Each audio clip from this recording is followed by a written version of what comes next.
আসসালামু আলাইকুম বন্ধুরা। বৎসরুত নাটকের ১৯তম পর্ব আমাদের এমন এক জায়গায় এনে থামিয়েছে যেখানে প্রতিটি দর্শকের মনে জমে আছে ক্ষোভ, কষ্ট আর অসংখ্য প্রশ্ন।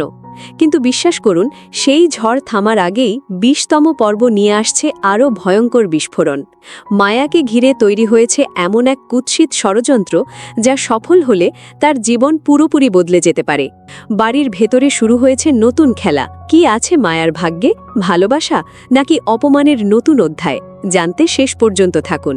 ২০তম পর্বের শুরুতেই আমরা দেখব এক হৃদয় বিদারক দৃশ্য। মায়া যখন নিজের সব কষ্ট ভুলে জামালের পাশে দাঁড়াতে চায়, তার সেবা করতে চায়, ঠিক তখনই জামালের মা আর সেই কেনা নার্স একসাথে মায়ার উপর ঝাঁপিয়ে পড়বে। নার্স সবার সামনে অভিযোগ তুলবে মায়ার অযত্নের কারণে রোগীর অবস্থা খারাপ হতে পারে।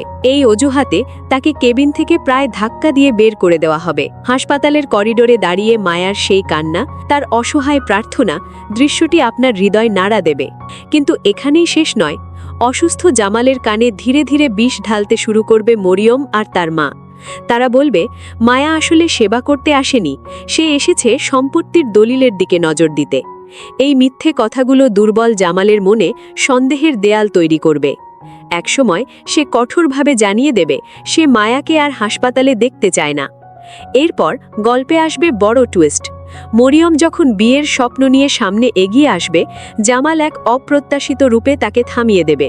স্পষ্ট ভাষায় জানিয়ে দেবে দ্বিতীয় বিয়ের কথা যেন কেউ মুখেও না আনে।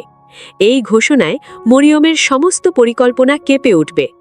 এদিকে রোমান আর চেয়ারম্যানের উস্কানিতে খালি বাড়িতে চুরি হবে। যদিও মায়ার সাহসিকতায় বড় ক্ষতি এড়ানো যাবে, কিন্তু এই ঘটনাকে কেন্দ্র করে নতুন করে সন্দেহের জাল বোনা হবে। মায়া কি পারবে এই সব অপবাদ মুছে দিতে?